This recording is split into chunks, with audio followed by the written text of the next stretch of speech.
to the scene of the crime where the Chiefs blew a 28-0 halftime lead just 4 days ago. Anthony Lynn, looking like a GTA character, brings his 6-6-1 Chargers to Arrowhead to face the 6-7 Chiefs in a game both teams need to keep their playoff hopes alive. Chiefs opening drive, Mahomes play fakes to Kareem Hunt and dumps it to Travis Kelce, who takes it for a 13-yard gain. Kelce remains down on the play and would end up missing the rest of the first half, so the Chiefs down a man early. But 5 plays later and still plenty of weapons for the Chiefs as Mahomes hits Tyreek Hill for 9 to convert on 3rd and 6. Then on the next play, the inside give goes to Kareem Hunt, who picks up 8. 3 plays later, it's back to Hunt, who takes the 2nd down carry for 6 more yards to set up 1st and goal, where 3 plays later, it's Mahomes looking and finding Tyreek Hill for the 2-yard touchdown, his 9th of the year, and the Chiefs jump out to the early 7-0 lead. Later in the first, Chiefs back with the ball but pinned deep. Kareem Hunt finds a big hole off the right side, breaks a tackle and picks up 18 yards, but holding cancels out the big play.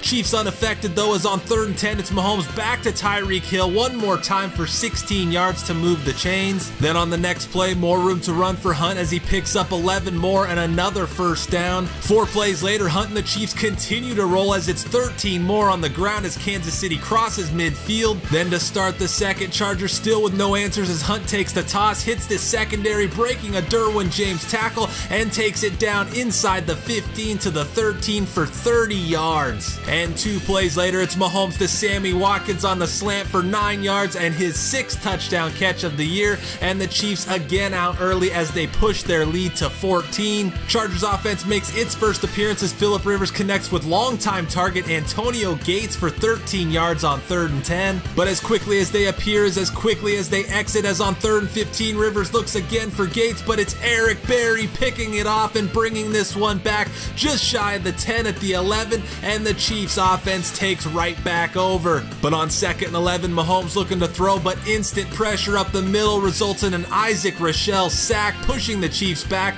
and bringing up 3rd and 19, where Mahomes looks to throw again, gets good protection this time and fires to Sammy Watkins, who makes the catch but goes down shy of the marker and shy of the goal line. Andy Reid spent a lot of time thinking about it, but Sunday's disaster likely in the back of his mind as he opts for the points and the field goal rather than go for it, and the Chiefs lead grows to 17. Chargers looking to answer back as Rivers somehow fits one into Virgil Green for 9 yards and a 1st down, but on 3rd and 4, Rivers with nowhere to go and Justin Houston gets home for the sack, giving him 12.5 on the year and forcing a Chargers punt. Ensuing drive for the Chiefs, 3rd and 10, and Mahomes is going to float one deep down the right side right into the waiting arms of Chris Conley for the 31-yard gain. And on the next play, Kareem Hunt hits 100 yards in the first half with a 13-yard carry for another Chiefs 1st down. Chiefs continue to grind Hunt in the clock as they give to him again, and he blasts forward for another 7 yards. Then on the next play, it's right back to him for 9 more to set up the Chiefs with 1st and goal. And with 11 seconds left on 2nd and goal, Mahomes finds a wide open Demetrius Harris for the 4-yard score, and the Chiefs head into half with a 24-0 lead. But after last week, nothing to feel safe about for Kansas City, and to start the second half, worry starts to creep in as on the first play, Rivers stands in and finds Travis Benjamin for 12 yards and a 1st down. Then 2 plays later, Rivers play fakes, moves to his right and finds a wide open Antonio Gates for 20 yards and another 1st down into Chiefs territory. Then on the next play, Rivers looking to throw again, has all day in the pocket and goes deep down the middle to Travis Benjamin, but Eric Berry nearly gets his 2nd pick, holding on the play, negates it anyway. So 1st and 20 now, where Rivers again looks to throw, but great coverage in the secondary. Rivers nowhere to go but backwards before he's engulfed in red as Chris Jones drops him for his 5th sack of the year and a 16-yard loss to kill the Charger drive. Chiefs back with the ball but not in the clear yet, as on 3rd and 10, Mahomes looks to throw, flag on the play as he escapes the pocket and scrambles near the marker but gets hit and fumbles.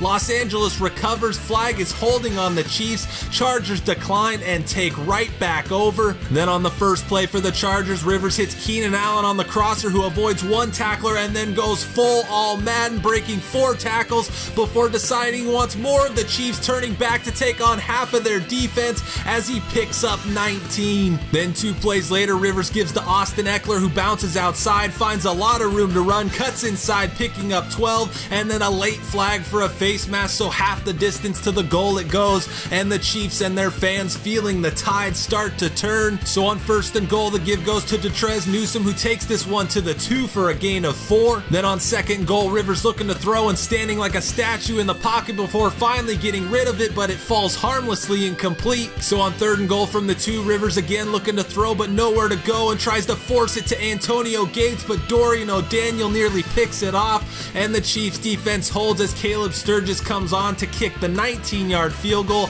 and make it 24-3. Ensuing Chiefs drive, 3rd and 1, and Kareem Hunt has a huge hole, picking up 10 and a Kansas City first down. Then 3 plays later, 3rd and 1 again, and it's the Shermanator this time, Anthony Sherman, for 4 yards and a first. Again 3 plays later, 3rd and 3, where Mahomes play fakes, looks to throw and floats one deep for Demetrius Harris, who hangs on, setting up 1st and goal at the 5, where on the next play the give goes to Kareem Hunt on the counter, and he bulldozes his way into the end zone for the 5-yard score, pushing the Chiefs lead up to 28, and with just over a quarter remaining, I don't think they'll be blowing this one. First play of the Chargers drive, and the give goes to Austin Eckler, who makes a nifty spin move as he picks up 12 on the carry, but on the next play, Chiefs bring the blitz, and once again, Rivers is engulfed in red as Kendall Fuller and Chris Jones drop him for the sack, and the Chiefs defense continues to wreak havoc on the Chargers. 3rd and 12 now, Rivers looking over the middle for Antonio Gates, but he's hit right as the ball arrives and it falls incomplete, and the Chargers would be forced to punt. 4th quarter now, Chargers trying to make one last push from their own 17 as Rivers has absolutely all day to throw before finally finding a diving Travis Benjamin for the 20-yard gain. Next play, Rivers looking to throw again and dumps it off to his running back Austin Eckler, who picks up good downfield blocking on his way to a 26-yard catch and run. But on the following play, Rivers throwing again and tries to fit one into Travis Benjamin, but Kendall Fuller is there to pick it off, so another Charger drive goes for naught. And then the exclamation point on this game and the Chargers season as Damian Williams has a huge hole, breaks a couple of Charger tackles, and takes it 51 yards to the house, skipping into the end zone. And 4 days after suffering a collapse of epic proportions, the Chiefs come back and own the Chargers in every facet of the game, winning 38-3. Patrick Mahomes goes for 226 yards and another 3 touchdowns through the air, giving him 13 now in the last 3 weeks since returning from injury.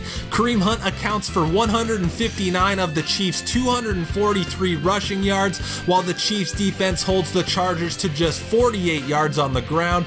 Chargers fall to 6-7-1 and watch their playoff hopes all but fade away in this Arrowhead annihilation, while the Chiefs keep their hopes very much alive and head to Seattle next week needing another win as they take on the 8-6 Seahawks on Sunday night.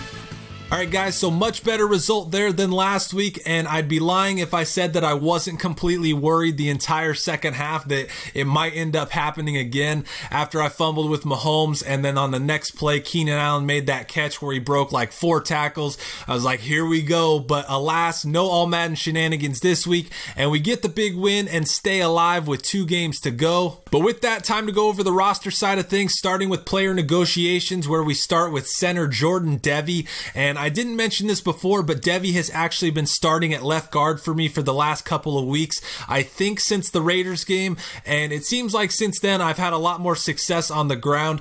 But he was asking for just over $3.5 million over 2 years with $760K in bonus, which ended up being exactly what I offered him, but he rejected that, stating that he liked the salary and wished he could say the same about the bonus or duration. So the negotiations are still ongoing there. And then we also have Alex Ellis, who is currently our 4th tight end, but with Demetrius Harris rejecting our offer earlier in the year and Xavier Grimble being a free agent at the end of the year, I wanted to keep some numbers at tight end. He's not great, but really he's just going to be a depth signing, and he ended up re-signing a 2-year deal worth $5.18 million with $1.38 of that guaranteed. And then moving to the scouting, we had a new draft story and a new tweet this week, starting with the draft story, which is titled Heisman History, and that reads, DeAndre DeAndre McCray was awarded the Heisman Trophy today. The San Jose State strong safety becomes one of only a handful of defensive players to win college football's most prestigious award. And then the tweet, which was from Matt Miller, which says, Clark rose to the occasion for Florida State this weekend.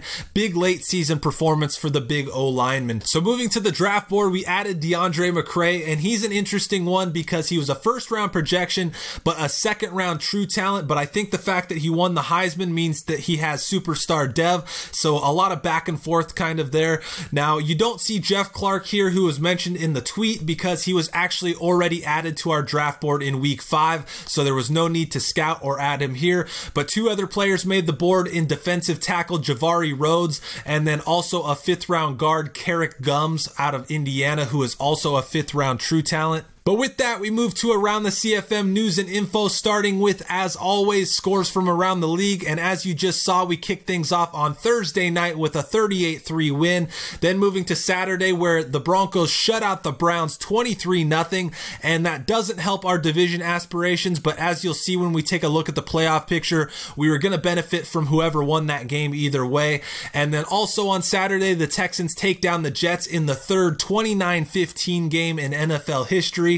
Moving to Sunday, the Packers get a big win over the Bears in overtime. Lions take down the Bills 32-27. Ravens win 38-24. Falcons take down the Cardinals 27-20 in another game with playoff implications. Raiders upset the Bengals 14-10 to all but squash Cincinnati's playoff dreams. Titans beat the Giants 27-19. Dolphins upset the Vikings, which is a huge loss for Minnesota. Jaguars beat the Redskins 21-14. Cowboys lose on the road to the Colts. Seahawks beat the 49ers 24-17. Steelers take down the Patriots at home 35-23. Then on Sunday night, a game with 2 of the top teams in the NFC ends in a 28-28 tie between the Rams and Eagles. And then on Monday night, the Saints pick up a huge win on the road, beating the Panthers 21-14. So taking a look at the AFC playoff picture, the Jaguars clinched home field advantage with the win, while the Patriots maintain their possession of a first-round bye despite losing to the Steelers, who currently hold the 3rd spot. Broncos beat the Browns, putting them both at 8-6, while the Titans hold the top wild card at 9-5. Meanwhile, we move into the top spot of teams in the hunt, while the Chargers, Bengals, and Ravens are all still mathematically alive, but need a ridiculous amount of help to get into the playoffs. Shifting to the NFC side, we see a bit of a shakeup as the Rams tie keeps them in the top spot, but the Falcons move from the 5th seed into the 2 seed with the Panthers' loss. The Packers' win puts them into the 3 seed, just ahead of the Eagles, who are now 8-5-1. And then the 2 wild card spots are both held by NFC South teams, with the Panthers at 9-5 and the Saints at 8-6. Meanwhile, the Vikings' loss to the Dolphins moves them from the 4th seed last week to out of the playoffs this week, and then tied with the Seahawks there, also at 8-6. Behind them are the Cowboys, Redskins, and Cardinals, all at 7-7, and then the Giants at 6-7-1 and Bears at 6-8. I believe are still mathematically alive, but everybody below the Seahawks needs some 12 days of Christmas type scenarios to make it in there. For the 2nd consecutive week, the AFC Offensive Player of the Week comes from the Ravens, this time in quarterback Joe Flacco. The 18th overall pick from the 2008 NFL Draft completed 23 of his 36 attempts, throwing for 382 yards and 3 touchdowns to lead the Ravens to a 38-24 home victory over the Buccaneers. On the NFC side, it was a fellow quarterback, Carson Wentz, taking home the award. Wentz's 1 interception was the only blemish on an otherwise outstanding game, as he completed over 70% of his 47 passes on his way to 364 yards passing and 4 touchdowns through the air. However, Wentz's performance wasn't enough, as the Eagles' Sunday night matchup with the Rams ended in a 28-28 tie. On the defensive side of the ball, the AFC Player of the Week is a 5th round pick out of Memphis in the Dolphins cornerback Bobby McCain. McCain had a ridiculous 12 tackles from his corner spot and also picked off Kirk Cousins to help lead the Dolphins to a huge upset as they took down the Vikings 20-13 in Minnesota. As for the NFC, the Defensive Player of the Week is also a cornerback, but one that was taken in the 1st round in the Rams, Aqib Talib. Talib filled the scorebook, notching 8 tackles, 1 for loss, a pass breakup, and returned Carson Wentz's 1 blemish, 20 yards for a touchdown, as the Rams scored 18 fourth-quarter points to force overtime and ultimately a 28-28 tie against the Eagles. The passing yard leaderboard now features 3 passers who have eclipsed the 4,000 yard mark, with Tom Brady at the top, Carson Wentz behind him, and then Alex Smith in third. Just 30 yards shy of the mark is former MVP Matt Ryan, and 159 yards shy of the mark is the Titans' Marcus Mariota. As for passing touchdowns, Carson Wentz's 4 touchdowns puts him back alone at the top of the leaderboard with 36. Tom Brady threw 3 this week and sits 1 behind in second. Alex Smith is third, 3 behind Wentz with 33, while Russell Wilson has 32 on the year. And then rounding out the group is the Falcons' Matt Ryan with 31. Ezekiel Elliott only added 68 yards to his total this week, but still holds a comfortable lead for the rushing title. Behind him in second is Cardinal running back David Johnson, while fellow NFC running back Todd Gurley sits in third. Behind them in fourth and fifth is a pair of AFC running backs in Steeler Le'Veon Bell and Raider Marshawn Lynch. Elliott also holds firm control of the rushing touchdown leaderboard with 14 on the year. Todd Gurley sits 2 behind him in second with 12. Devontae Freeman and Alvin Kamara are once again tied and both sit in third with 11 rushing scores. And then fifth on the list is Leonard Fournette of the Jaguars, who has 10 rushing touchdowns on the season. Titans receiver Rashard Matthews moves into a tie with Packers rookie Marquez Valdez-Scantling for the league lead in receptions with 86. Zach Ertz sits in third with 82 on the season and is 3 ahead of division rival Jamison Crowder and fellow teammate Alshon Jeffrey, who both have 79 receptions through 15 weeks. Jamison Crowder leads the way in receiving yards by 98 over first-year Browns receiver Jarvis Landry, while in third is the Patriots' Julian Edelman with 1,113 yards receiving on the year. Behind him is both of our starting receivers in Sammy Watkins and Tyreek Hill, who are both over the 1,000-yard mark and just separated by 23 yards. 3 receivers now have double-digit touchdown receptions, with Jamison Crowder still easily leading the way with 14 on the year. Behind him is a 2-way tie for second between the Eagles' Alshon Jeffrey and the Patriots' Rob Gronkowski. Behind them is our own Tyreek Hill, who now has 9 touchdown catches and is tied with the Steelers' Juju Smith-Schuster.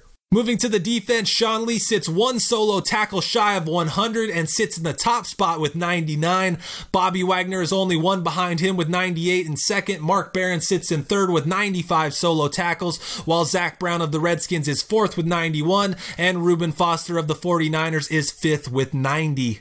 Von Miller continues to lead the way in sacks with 15.5 through 15 weeks. Khalil Mack added 1 to his total this week and sits in second with 14 sacks. Behind him is our own Justin Houston and the Bengals' Geno Atkins, who are tied with 12.5. And then rounding out the group is the Cardinals' Chandler Jones, who has 11.5 sacks. Tied at the top of the interceptions leaderboard is this week's AFC Defensive Player of the Week, Bobby McCain, and the Rams' John Johnson, who both have 6. Then behind him are 3 of a number of players with 5 interceptions, with the Falcons' Ricardo Allen, the Panthers' James Bradbury, and the Cardinals' Patrick Peterson making the list this week. Looking forward to Week 16 schedule, the Thursday night games are through, and Sunday has a full slate of games, starting with the Giants heading to Indianapolis, Texans at Eagles, Jaguars at Dolphins, Redskins head to Tennessee, Packers at Jets, Bengals at Browns in a game we really need the Bengals to win, Bucks at Cowboys, Vikings at Lions, Bills head to New England, Falcons at Panthers in a huge NFC South game, Ravens at Chargers in a game between 2 teams with the slimmest of playoff hopes, Bears at 49ers, Rams at Cardinals, Steelers travel to the Big Easy, and then on Sunday night we head to the Emerald City and take on the Seahawks, who are currently 8-6 and on the outside looking in, so both teams are in must-win mode there. And then on Monday night the Broncos travel to Oakland, who we've been cracking jokes about all season, but an Oakland win would be huge for us heading into the final week of the season. But that's going to do it for Week 15. We pick up a big win over the Chargers and sit a game back of the Broncos and Browns, so join me next video for the highlights from our Seahawks game and see if we can continue to weasel our way into the playoffs. But I hope you enjoyed this week's highlights, commentary, mock-ups, and everything else this video had to offer. I appreciate you taking the time to join me throughout this franchise, and as always, thanks for watching.